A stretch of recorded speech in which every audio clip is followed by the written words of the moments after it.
Boa tarde, amigas e amigos, companheiras e companheiros. Estamos de volta com mais um Hora 13 e numa semana, né, ainda estamos no meio da semana, mas semana muito conturbada, né, conturbadíssima, aí com troca de comando no setor militar, né, os comandantes do Exército da Marinha da Aeronáutica foram exonerados, juntamente com o ministro da Defesa. O Ministério da Defesa foi colocado aí uma espécie de interventor, né? Que, aliás, conhece bem esse papel de interventor, porque foi interventor aqui no Rio de Janeiro na época do Temer, né? Interventor na área de segurança pública, o general Braga Neto. E o Brasil continua, né, disparado no ranking mundial de mortes, né, pelo vírus. Já estamos chegando perto da casa dos 4.000. Ontem o Dr. Drauzio Varela alertou que a tudo permanecer como está e é o que parece. Já vamos chegar em maio com 400 mil mortos, né? Com 5 mil mortes diárias. Esse é o grande feito, né, de Bolsonaro no seu governo, né? Essa sua aliança com o vírus. Enfim, hoje é 31 de março, né? Há 57 anos no Brasil foi instalada uma ditadura, que, em nota oficial assinada pelo general Braga Neto, foi celebrado o, entre aspas, movimento de 64. Para nós, golpe de Estado. Mas, enfim, desses e outros assuntos vamos tratar mais à frente, né? E se vocês tiverem aí sugestões, né, de temas aí para a gente debater, é só expor para a gente bate um papo sobre esse e outros assuntos. Mas antes disso, eu peço a vocês, né, que digam de que cidade está falando, né, se for aqui do Rio de Janeiro, de que bairro. Também peço a vocês que nos digam, né, se o som e o vídeo estão chegando bem, se o sinal está chegando bem, se houver algum problema que nós possamos corrigir por aqui, nós corrigimos. E também peço a vocês que estão no YouTube que se inscrevam no canal, né, no meu canal, no canal do Pimenta, nos canais da Resistência, né, dando like, nas outras redes, curtindo, compartilhando, comentando, chamando os amigos para participar da conversa, fortalecendo e ampliando, enfim, a nossa presença aí nas redes sociais. Como é que está aí, Helena? Boa tarde. Boa tarde, Adir. Boa tarde a todas as companheiras e companheiros que já estão aqui nos acompanhando. Ainda tem muita gente entrando, mas já está aqui conosco a Nilda, o Edson, a Vilma, a Soraya, o Marcos, o Júnior José, a Eva Soares, lá de Santa Maria, no Rio Grande do Sul, a Vilma, o Marcos aqui do Rio de Janeiro, a Elaine, que já fala na tentativa de golpe fracassado, aí essa semana, a Maria Conceição, a Ivanise, lá de Itamogi, Minas Gerais, a Leida, o Biracilda, o Eliandro Reis, a Sueli, a Marlene, a Vilma, o João de Niterói, que está aqui conosco, Yara Pinto, Yara, boa tarde, aqui do Rio de Janeiro, a Cilda Dan, a Cássia Sá, lá de Portugal também, fugiu agora, a Sirlene de Florianópolis, lá do Ceará, a Elisane, Mari Barroso aqui de Teresópolis, no Rio de Janeiro, Claudinei de Criciúma e Santa Catarina, a Ana Maria do Rio Grande do Norte, o Luiz Fernando lá de Salvador, Ah, tá aqui, ó. Lá de Portugal é a Carmen Melo. Também do Piauí, o Raimundo. De Presidente Prudente, em São Paulo, a Maria Lina. Lá de Belém, a Milene. De Cabo Frio, Luciano Regis.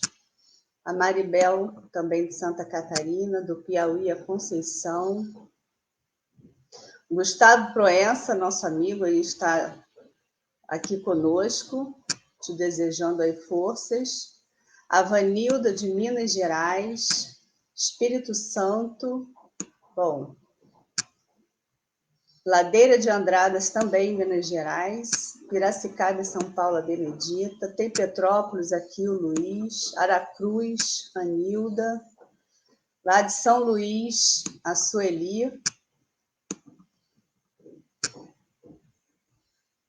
A Inha, dá até faz aqui um elogio, para não dizer outra coisa em relação ao Bolsonaro, acho que não posso nem repetir. O Rio Grande do Sul, Ilara. Pará, a Silva Figueroa. Goiás, Anápolis, o Carlos Fabriano. A minha xará Helena, de Canoas, no Rio Grande do Sul. Marilane, de Santa Catarina. Panambi, o Cláudio Mota. Cascavel, a Janilda Veiga. Bom, enquanto o pessoal vai entrando, para a gente iniciar o papo hoje, de inevitável, pela data, a gente começar falando um pouco do simbolismo, né, todo desse 31 de março. Contigo. Pessoal, hoje é uma data fatídica, né, para o povo brasileiro, para a democracia brasileira. Há 57 anos, né, nessa data, em 1964, né, se produziu aqui, se perpetrou um golpe militar, civil-militar, e que instaurou uma ditadura que nos custou 21 anos. Né? 21 anos sem eleições, 21 anos com torturas, mortes, né, assassinatos, desaparecimentos forçados, exclusão social, desemprego, intervenção nos sindicatos, repressão aos camponeses, aos trabalhadores rurais, censura, enfim, por todo o cardápio que uma ditadura oferece ao povo, né, quando ela se estabelece. E como toda ditadura, ela não se apresenta, né, então eles tiveram a ousadia de chamar aquele golpe de revolução. Né, hoje chamam de movimento de 1964. E nenhuma ditadura se apresenta com seus verdadeiros objetivos. Né? Toda ditadura se apresenta sempre a partir de motivos nobres, de causas justas. Né? O Brasil, que seria tomado, né, pelo anarcossindicalismo, seja lá o que isso signifique, o Brasil que se alinharia com o bloco soviético, né? Nós vivíamos aquela época de Guerra Fria, de alinhamento a um bloco ou a outro, ao bloco capitalista ou ao bloco socialista. Enfim, então os militares disseram, dizem até hoje, que aquele movimento era para preservar a democracia, né? Para salvar a democracia das mãos sanguinárias, né, do movimento comunista internacional. Nem que para isso fosse necessário rasgar a Constituição, torturar, assassinar, desaparecer com os corpos, perseguir, censurar a imprensa, censurar as artes. Então, é aquela velha história de fazer o mal para fazer o bem. Bom, como eu quero fazer o bem, eu quero fazer o mal. Na verdade, 64 foi mais um um episódio na história do Brasil em que os militares, né, aparecem para defender uma sociedade indefesa. Os militares, eles acham, né? Eles acham que tem essa missão histórica de tutela sobre a nação.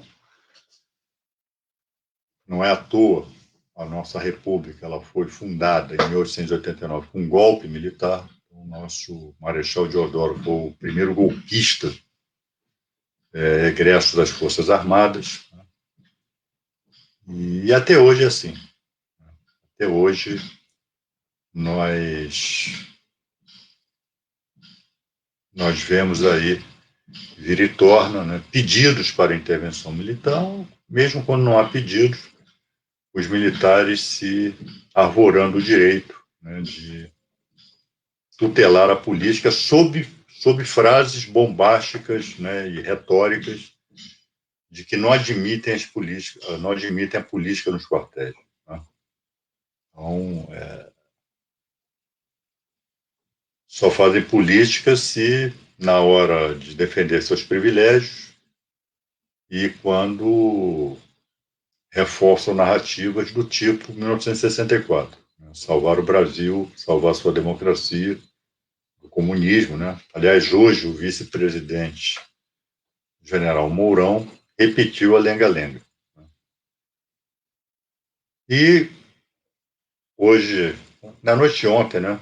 Mas hoje circulou a nota assinada solitariamente pelo general Braga Neto, até porque, por enquanto, os comandos militares estão acéfalos, né, com a demissão dos 3 ex-comandantes.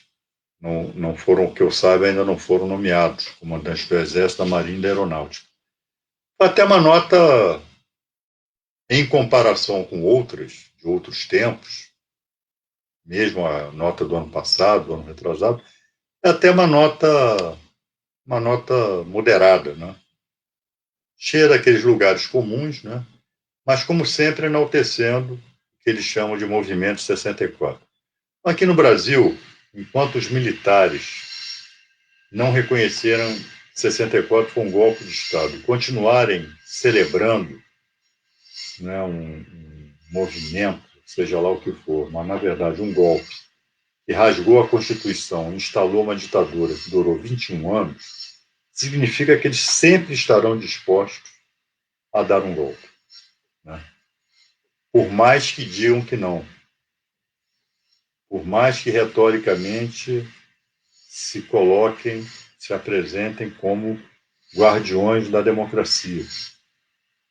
Mas isso é contraditório com o fato de se celebrar um golpe, né? O novo ministro Braga Neto, ele encerra a nota dizendo isso. Esse movimento deve ser celebrado à luz do contexto da época, etc. etc. Então, hoje haverá também manifestações com o mote, né, de ditadura nunca mais. Né? Haverá manifestações pró e haverá manifestações contra. Enquanto houver manifestações pró-golpe, né, isso não é mero exercício de liberdade de expressão. Isso, na verdade, é uma tomada de posição que deve nos ensinar que ainda há, não só nas instituições, não só nos meios militares, mas de forma difusa na sociedade brasileira, há pessoas que não prezam a democracia, há pessoas que ainda defendem ditadura como a melhor solução para os problemas brasileiros. E a ditadura de 64 nos mostrou que isso não é verdade. O legado da ditadura é um legado maldito, é um legado de violação de direitos humanos, é um legado de exclusão social, um legado de mentiras. Né? Nenhum golpe se afirma sem mentira. Em 64 foram 21 anos de mentira, né? A começar pelos motivos apresentados para se dar um golpe. E quem pagou por isso é quem sempre paga, né? Os trabalhadores, os profissionais liberais, setores de classe média, né? Jovens que perderam as suas vidas, né? Porque resolveram, de armas na mão ou não, combater o golpe. E quem se opôs à ditadura pagou o mesmo preço de quem se opôs a ela de armas nas mãos, né? Pagou com a vida, pagou, foi torturado, foi assassinado, teve seu corpo enterrado, sabe-se lá onde, se é que foi enterrado. Então, com esse legado, nós não podemos compactuar.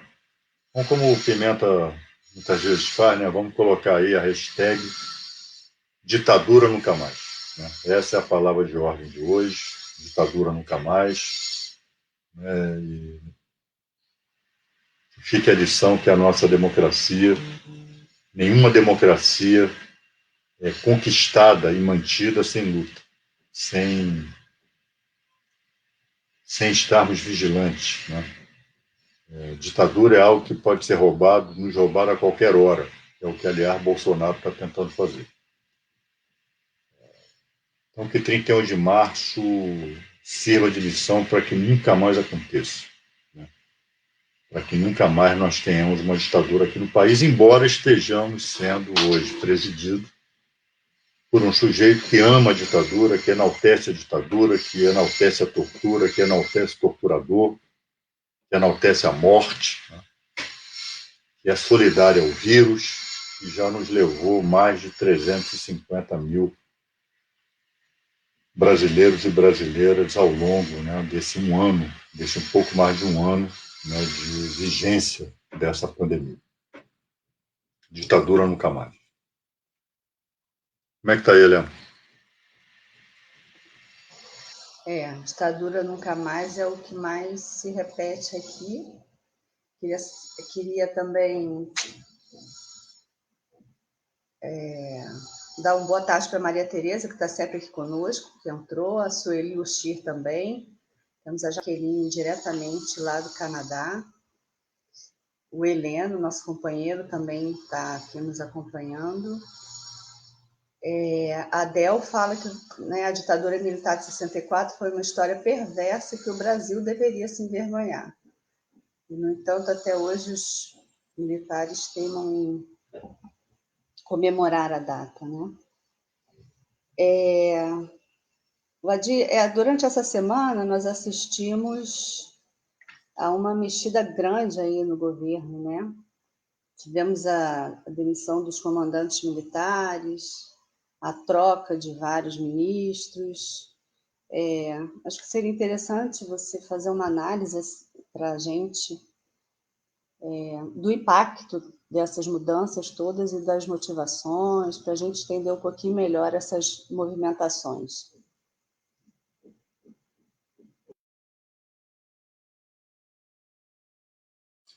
É claro que isso tem a ver com 31 ou com o dia 1º, né? Na verdade, o golpe, a ditadura sempre quis. O golpe foi 1º de abril, né? Como dia de abril, 1º de abril, é mundialmente conhecido como o dia da mentira, eles quiseram firmar a data de 31 de março. Né? Mas, enfim, seja 31 de março, seja 1º de abril, o que importa é que se perpetrou um golpe de Estado aqui no Brasil com as consequências que nós já sabemos e que eu falei anteriormente. E essa mexida, sobretudo nos meios militares, com a exoneração do ministro da Defesa, general Fernando Azevedo, e dos demais chefes militares, comandantes militares do Exército, da Marinha e da Aeronáutica, tem a ver com a data do golpe de 64. Tem a ver com a proximidade das comemorações, né? Pois foi feito na véspera. E Bolsonaro, qual é o cenário hoje de Bolsonaro, do governo Bolsonaro? O governo Bolsonaro está fazendo água. Né? Bolsonaro, ele é candidato Não é só candidato à reeleição em 2003, ele é candidato à cadeia. Ele é candidato a sentar-se no banco dos réus, tanto aqui no Brasil quanto no Tribunal Penal Internacional, por conta da sua negligência criminosa. Não é mera negligência, um descuido aqui e ali, né, em relação à pandemia. Diversos líderes, por exemplo, esse Boris Johnson, que também é um sujeito de direita, né, também minimizava a pandemia. Ele quase morreu, né, ironicamente, né, porque foi afetado pelo vírus, foi contagiado, teve entre a vida e a morte, né, saiu da doença para tornar-se, né, não sei se por conta da realidade dos seus concidadãos, né, que estavam morrendo também, ou da sua própria realidade, mas enfim, hoje o Reino Unido é modelo. Hoje na Inglaterra está praticamente todo mundo vacinado, já começam a se adotar com cautela medidas de flexibilização, né? Fez o dever de casa.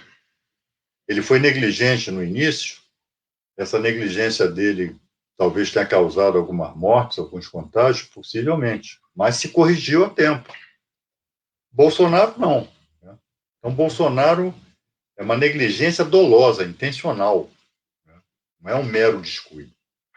É uma negligência, é uma conivência que já causou perto de estamos chegando a casa dos 400 mil mortos.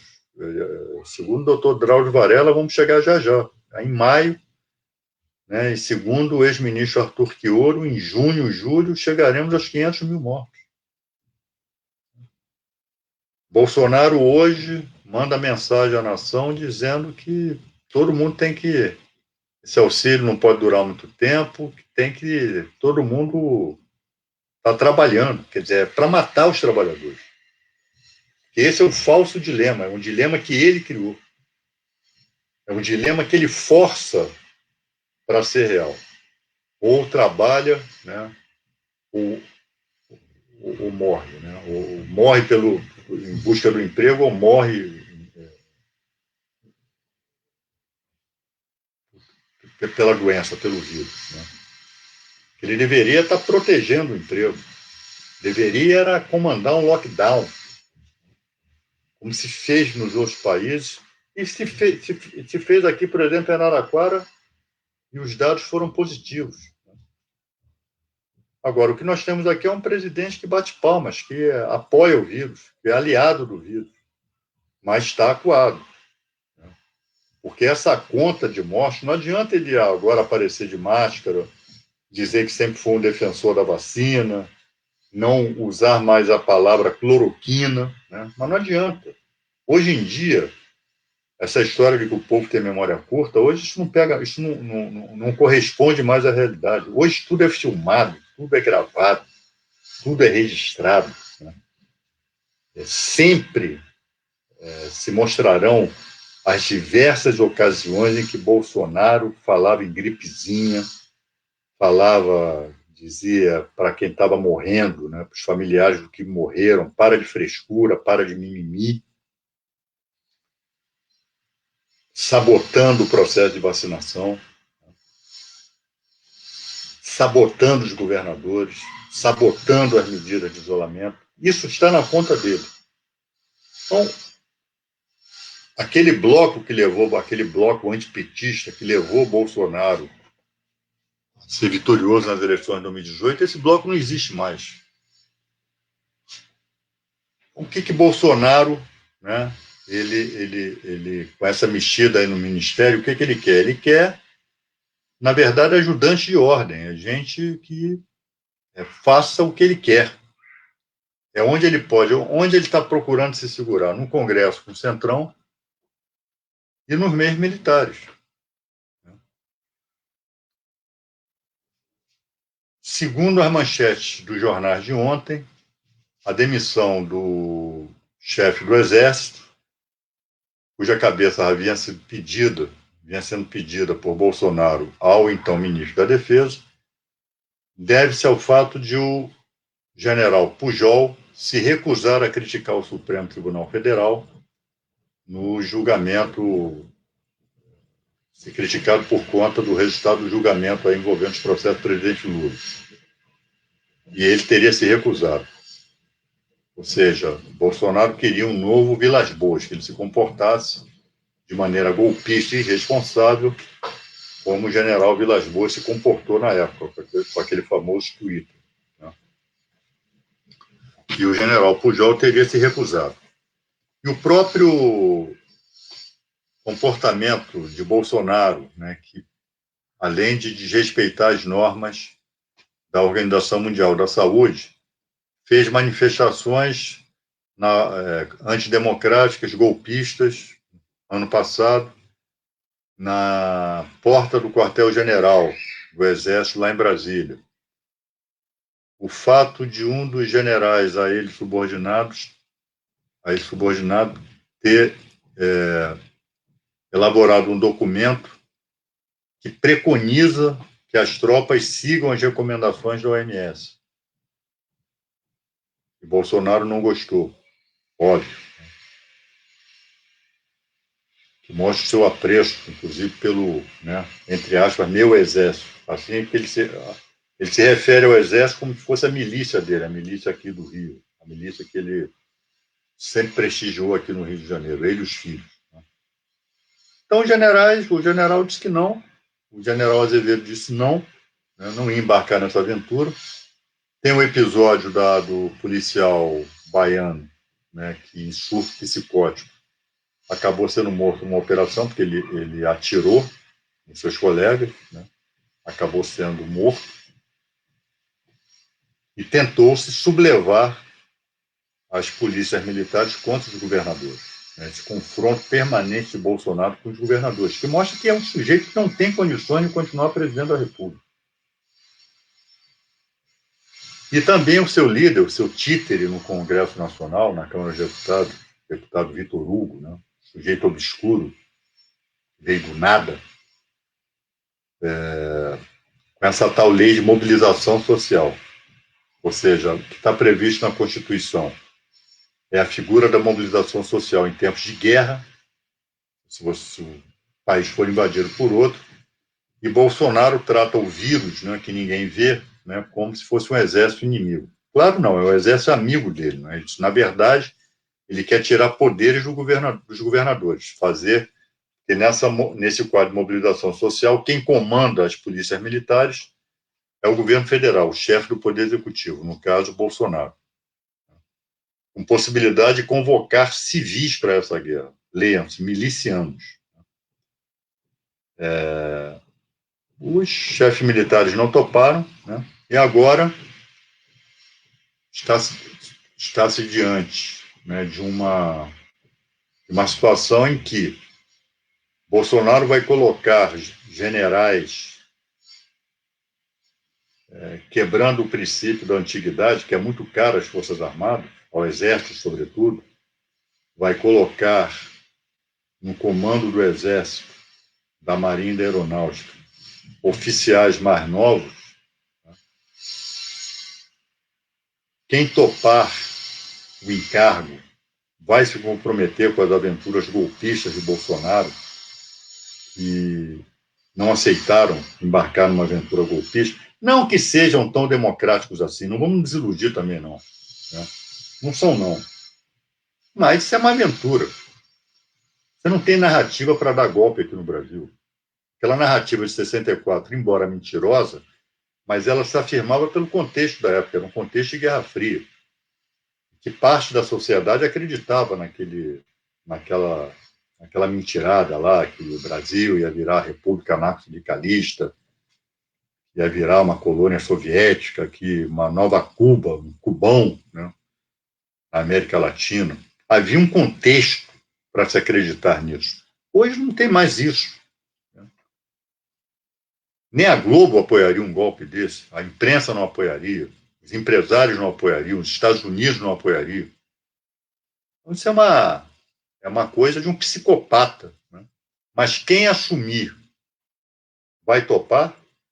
O novo comandante do Exército, vai assumir a tarefa de tentar intimidar o Supremo Tribunal Federal no dia 14 de abril, que vai julgar lá esse recurso aí desse Procurador-Geral da República, esse que cruza os braços diante dos crimes de Bolsonaro, o Augusto Aras, cruza os braços em relação aos crimes, né, em face dos crimes da gangue lá de Curitiba, da Lava Jato.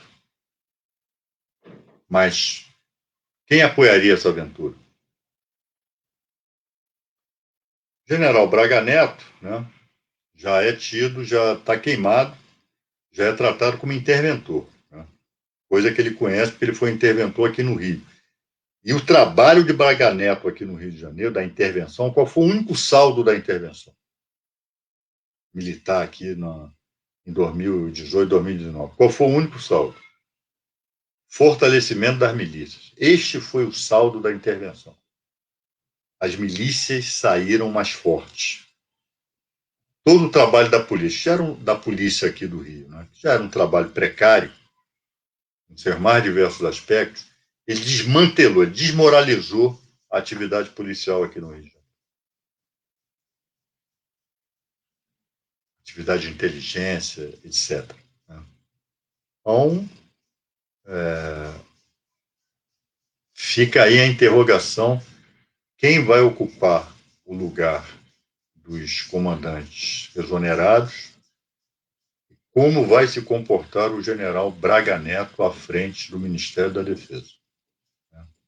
Está todo mundo aí de olho nisso. Mas, a princípio, os generais não toparam participar da aventura golpista. Haverá comandantes que topem? Os próximos vão topar? Vão ser colocados lá para isso? Fica aí a interrogação. Sinceramente, não acredito. Repito, não pelas inclinações democráticas, né, das nossas Forças Armadas, que são, sobretudo, o Exército, tradicionalmente golpistas, como a história do Brasil é repleta de episódios que mostram isso. Mas simplesmente porque hoje seria uma aventura. Hoje seria um golpe para exterminar, né, com a esquerda e colocar a milícia, né, abertamente no poder.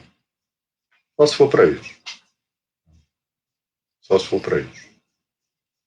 E não sei, né, se de fato haja comandantes militares, né, que vão topar entrar numa aventura desse tipo. Vamos ver aí nos próximos dias, aí, quando forem nomeados, né, os novos comandantes militares. Nas relações exteriores, né, trocou 6 por meia dúzia. Parece que esse que entra, ele é mais educado, parece que dá bom dia e dá boa noite, né? E como diplomata, a sua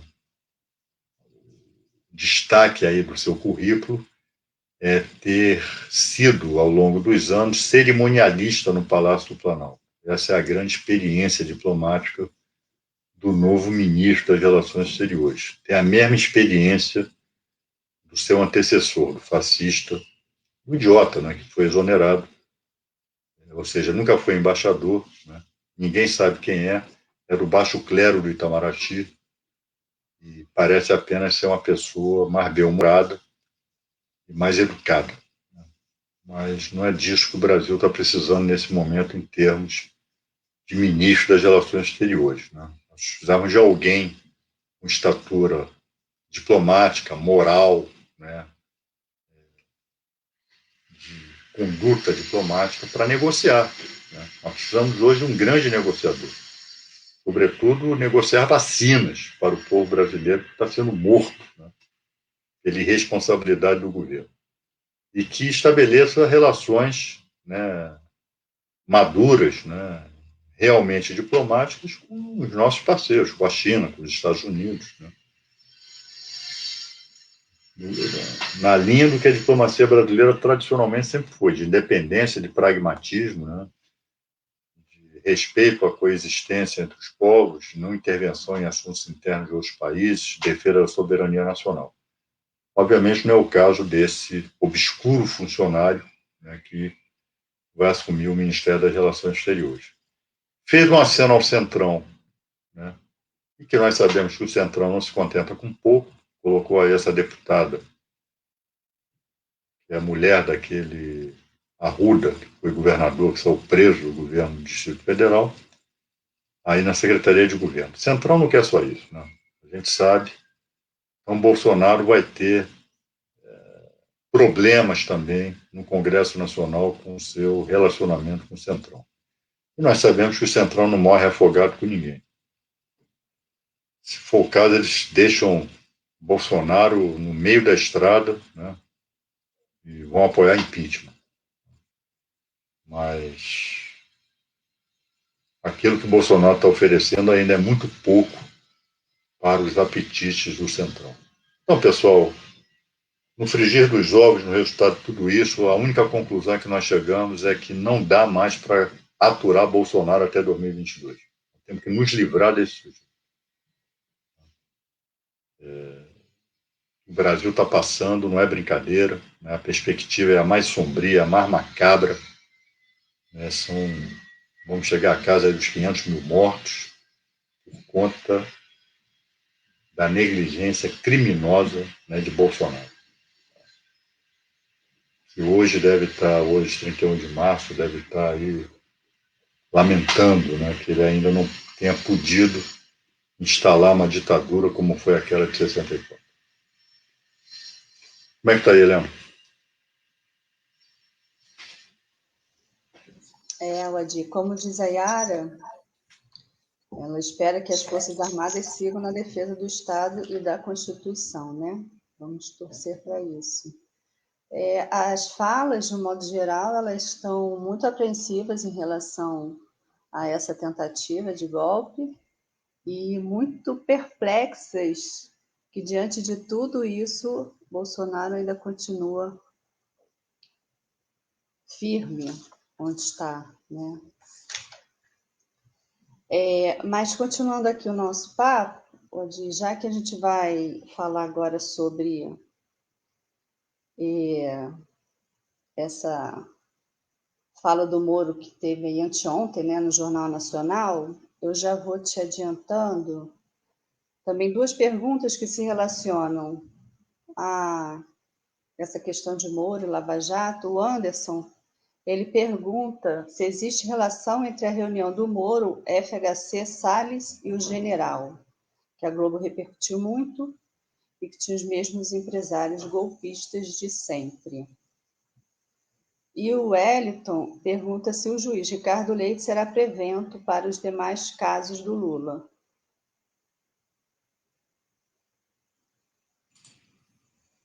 Bom, em relação a essa última pergunta, a resposta é mais simples, não.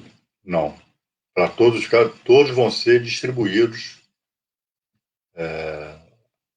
Ele não vai ficar com todos os casos, a não ser que haja uma coincidência na distribuição de tudo ser remetido para ele, mas a princípio não vai ser assim, não. A princípio não será assim. Os demais casos vão ser distribuídos por sorteio.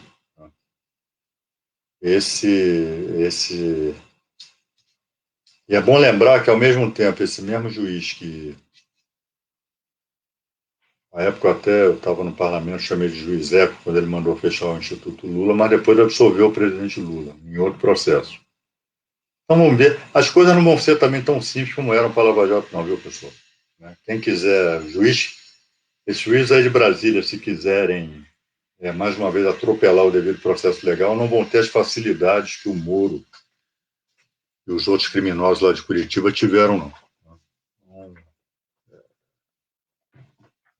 O contexto não é igual ao contexto lavajatista, não. Mas vamos esperar aí as demais distribuições.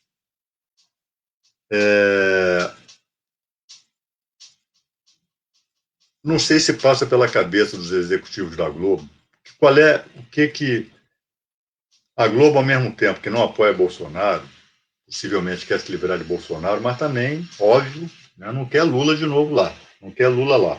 Né? A Globo quer quebrar essa polarização que se deu a partir dos julgamentos aí dos casos do presidente Lula no Supremo e daquele histórico discurso daquela quarta-feira. Se possível, né, dando o golpe no Supremo, ou, se possível, construindo uma candidatura viável, né, que deixe Bolsonaro fora do segundo turno e possa enfrentar Lula no segundo turno, se Lula, de fato, conseguir ser o candidato, como tudo, pelo menos até agora, né, aparenta que vai ser. Pode ser que, apesar de tudo, a Globo continue alimentando a esperança de que Sérgio Moro seja um candidato viável. Eu, sinceramente, teríamos um juiz 171, né, como candidato à presidência da República. A não ser que o Supremo, no golpe, né, só com base no golpe regimental, uma delinquência processual, o Supremo, o Pleno, reformar aquela decisão da segunda turma, né, do tribunal, que considerou o Moro suspeito. Bom, no estado de exceção, tudo é possível, né? Espero que o Supremo também não embarque numa aventura golpista. Mas vamos ver. Agora, a entrevista, né? Aquela coisa patética. Porque o Moro, ele é patético, né? Ele é uma figura desagradável, né? Aquele timbre de voz profundamente desagradável. E ele mostrou uma... O Moro, ele tem essa peculiaridade, ele tem dificuldade em qualquer idioma. Parece que ele... A linguagem, o ser humano, ele não... Qualquer linguagem, né, qualquer idioma, né, é um aprendizado. O ser humano tem aptidão para isso, normalmente. O Moro tem uma dificuldade qualquer, que nós não sabemos, né, eu não sei qual é, de aprender e aprender um idioma. Seja português, seja inglês, seja francês, enfim. Assim, eu acho até que o Moro, para poupar os ouvidos, né, do seu timbre desagradável, né, alguns identificam o som de um marreco, né, quando ele fala, deveria se expressar talvez por mímica, né, libras, enfim. Porque o que nós vimos no Jornal Nacional foi aquela coisa patética na forma, ou seja, né, com aquela maneira de se expressar que o ministro Gilmar Mendes disse que é próxima ao português, né, que você tem dificuldade, e foi próxima também ao francês, né, foi próxima ao inglês. A nossa querida, saudosíssima Edith Piaf, né, foi rebatizada com Piaf, Edith Piaf. E provavelmente o Moro deve ter contratado, né, uma espécie de cultural coach, né, um treinador de conhecimentos gerais, né, para ele ter tentado citar Edith Piaf, citar a música francesa. São coisas que ele não conhece, que ele nunca ouviu. E para dar aquela entrevista, para ele é um grande acontecimento, né? Ser entrevistado no Jornal Nacional depois de ser apontado como suspeito pelo Supremo Tribunal Federal. E com a disfarçatez de sempre, né? Disse que não se arrependia de nada, de todos os crimes que cometeu, segundo ele não cometeu nenhum, né? Que faria tudo de novo, né? E, enfim. Então fica aqui a minha dúvida, né? Esse espaço que a Globo deu, 10 minutos, não é pouca coisa na televisão, é muita, mas muitíssima coisa, ter se dado a esse indivíduo esse tempo todo. Né? Eu não sei se isso aí não significa, não sei, não estou afirmando, tá, pessoal? Estou dizendo que não sei porque não sei mesmo.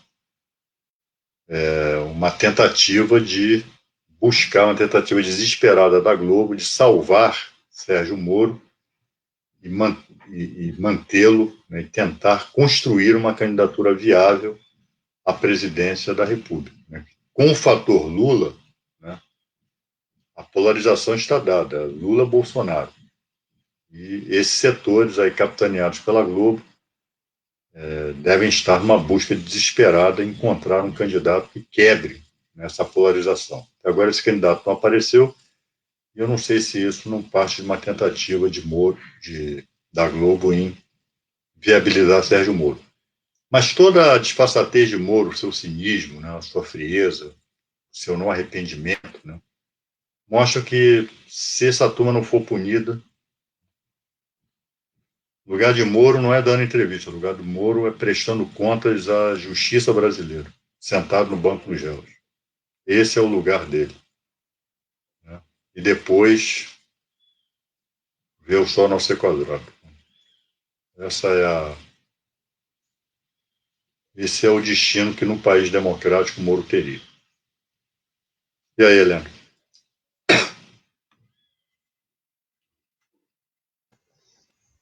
Bom, Edi, para a gente finalizar o nosso papo hoje, a Érica até nos traz aqui como pergunta o que a gente já havia pensado em conversar, que é sobre essa decisão aí da Rosa Weber suspendendo a investigação em relação à Lava Jato. Né? Aí a Érica pede até para explicar sobre isso, sobre essa decisão, se vai impedir o STJ de investigá-los. Olha, isso mostra como é difícil aqui no Brasil, né, que o digam os torturadores, quer dizer, e as vítimas, né, de se estabelecer punição contra agentes do Estado que praticaram crimes considerados, na época que foram cometidos, como conduta desejável. O que o Moro fez, Dallagnol, os procuradores, contou com aplauso, independentemente de serem ilegais, né, de serem medidas que rasgavam a Constituição, que transformou o processo em arma, né, de arma de perseguição, como foi feito com o ex-presidente Lula, mas eram medidas que se consideravam adequadas, porque supostamente combatiam a corrupção. Depois que eles praticam esses crimes, né, e não são mais, são página, pelo menos tentam fazer com que sejam páginas viradas da história, mas não se quer, não se tomam providências para que paguem por seus crimes, porque houve conivência e porque isso, né, desmoraliza aqueles que aplaudiam. Então, não é à toa que o ministro Fachin até hoje vote com a Lava Jato, né? Não é à toa que ele tentou salvar o Sérgio Moro do julgamento da suspeição, lá na segunda turma. E acho que essa medida da ministra Rosa Weber vem nessa esteira. É deixar esses crimes impunes. Ela não tem data para devolver o processo, quer dizer, para colocar, não para devolver, ela deu uma liminar para pedir pauta, não se sabe quando é que isso vai ser julgado. Talvez haja uma tentativa de que caia no esquecimento. Né? O que é? O STJ, os diálogos, né, mostram que houve uma tentativa por parte da gangue lá de Curitiba de emparedar ministros do STJ, de investigá-los ilegalmente, a partir de um conluio criminoso com a Receita Federal. O STJ mandou abrir investigação sobre isso e a ministra Rosa Weber brecou a investigação. Deu uma liminar, dizendo que quem vai decidir isso é o plenário da primeira turma. Né? Então, Eu já manifestei dizendo que isso não pode ser um mero... Só vale para o STJ, não? A prova é ilícita, mas se vale para o STJ, tem que valer para todo mundo, né? Então,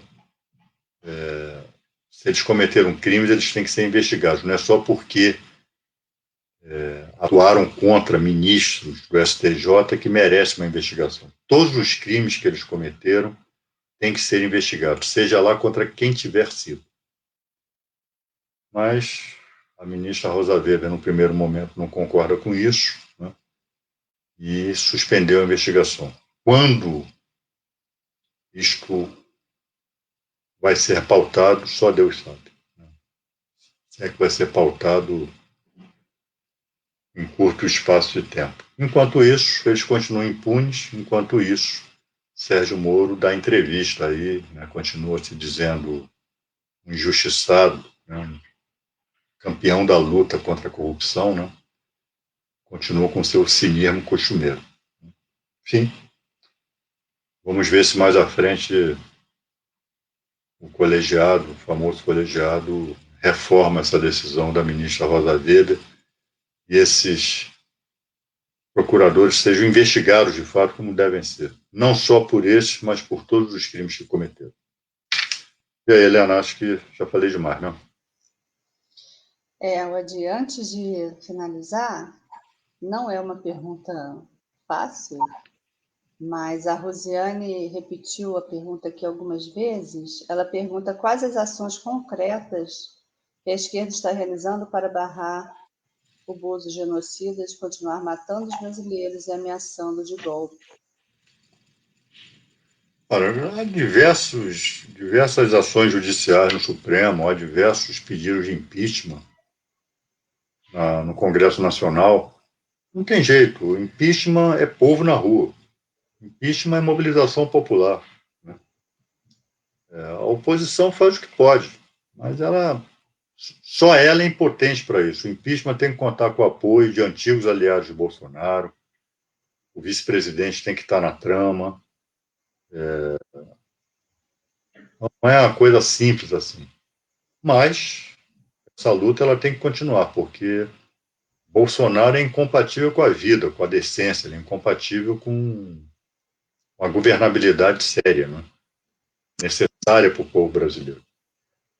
Mas não é justo só colocar nos ombros da oposição de esquerda a tarefa de tirar Bolsonaro, né? Essa tarefa cabe ao povo brasileiro. Mais alguma questão aí, Helena? Não, é isso. Grande abraço a todos e continuem se cuidando. Só isso, né? Mais uma boa semana aí para todas vocês, para todos vocês. Vamos continuar na luta, vamos continuar atentos, vamos continuar, enfim. Espero que mais cedo ou mais tarde o povo brasileiro tome consciência do que está se passando aqui no Brasil. Eu não tenho dúvida de que é uma questão de salvação nacional Bolsonaro ser tirado da presidência antes de 2022. Como a Helena disse, vamos nos cuidar, né? A pandemia está sem controle aqui em nosso país e todo cuidado é pouco, para não nos contaminarmos e não contaminarmos os outros, né? Não propagarmos a morte, né? Que é o que Bolsonaro quer, tá? E na próxima quarta-feira estaremos de volta aqui com mais uma Hora 13. Forte abraço para vocês.